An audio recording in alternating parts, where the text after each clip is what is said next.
नमस्कार मंडळी, स्वागत आहे आपल्या यूट्यूब चॅनलवर। लग्नानंतर होईलच प्रेम या मालिकेच्या पुढील भागात आपल्याला असं पाहायला मिळतं।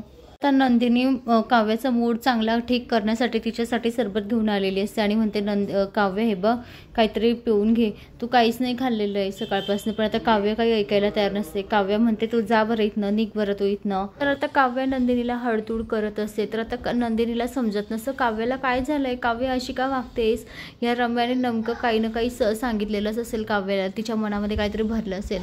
तर आता इकडे नंदिनी डायनिंग टेबल जवळ आलेली असते आणि जीवाला सांगते, हे बघा मी तुमच्यासाठी आज छान स्मूदी बनवली आहे, टेस्ट करून बघा ना, स्पेशल तुमच्यासाठी बनाना स्मूदी बनवली आहे। तर आता इकडे जीवा चमचा घेतो आणि ती स्मूदी टेस्ट करतो आणि तो म्हणतो, काय याच्यात काय बनवलं हे तुम्ही। तेव्हा आता नंदिनी म्हणते, काय काय झालं, आवडली नाही का तुम्हाला स्मूदी।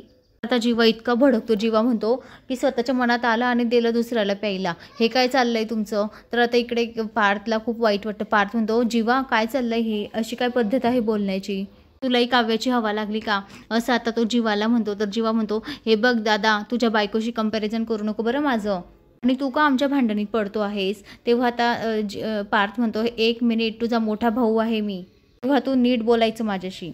तर या दोघांची भांडणं पाहून आता नंदिनीला खूप रडू येत असतं। नंदिनीच्या डोळ्यात खूप पाणी येतं, कारण जीवा आणि पार्थ दोघंही एकमेकांशी भांडत असतात आणि जीवा तर जास्तच बोलत असतो, त्याच्यामुळे नंदिनीला खूप वाईट वाटतं।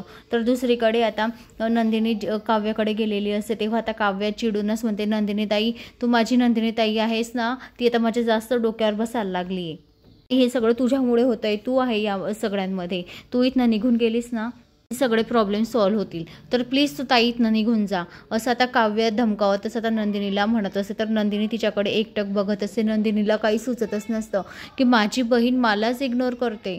काव्य आणि इकडे जीवा दोघंही एकाच लाईनीचे असतात, एकाच ताटाखालचे मांजर झालेले असतात। तर आता इकडे पार्थला आणि नंदिनी सगळे प्रॉब्लेम सॉल्व्ह करायला बघतात, मात्र काव्य आणि जीवा ऐकायलाच तयार नसतात।